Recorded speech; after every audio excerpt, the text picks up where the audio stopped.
So currently we're looking, we move up to 1 kg in payload.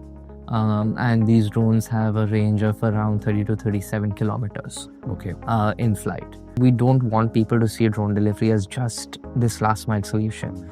We are just fundamentally solving for the movement of atoms in general. And that means that, the eventual goal here is that we don't just want to compete with scooters. We want to compete with trucks. We want to compete with buses. We want to compete with any vehicle that travels on the road. And the scanning stuff. Exactly.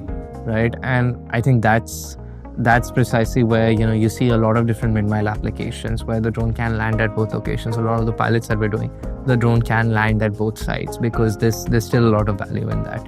And that way you can extend the operational range of your system by a lot. So I think there's broadly two classes that you care about with regulation. One is what airspace you're in. So India is broadly divided into red, yellow, and green zones. So I think one great thing that the government has done is that India is default green. So you define some red and yellow zones, but everything else is green. So there's a lot of area that is green, but a lot of areas where economic activity happens ends up being red or yellow. Why is this the case? Because let's say you have yellow zones stretching as far out as 12-kilometer radius around any airport. Now where there's economic activity, there will be airports. And you broadly also have a lot of red zones around defense establishments. Now, these are a few things that, we want to see how we can get better at to really scale up drone delivery, to say that, look, at the end of the day, if I am creating a platform that is, is clearly in the loop with the government where they can keep tabs on all of my aircrafts, know where they're going, I should be exempt from some of these things, right?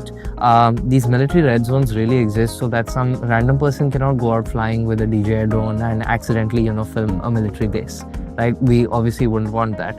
But if we are able to provide enough documentation to show that, hey, there is no national security risk to our drones, we have enough, enough encryption and all of these features to ensure that they cannot also be misused by anyone else, we should be allowed to fly over these zones. We should be, if we have clear flight maps and all, able to fly closer to airports, right? Because the reality is that, 8 to 12 kilometers away from an airport, any aircraft is more than 2 kilometers up in the sky. We're getting nowhere close to that. Right? And so we want to see how we can start to access more and more of these areas.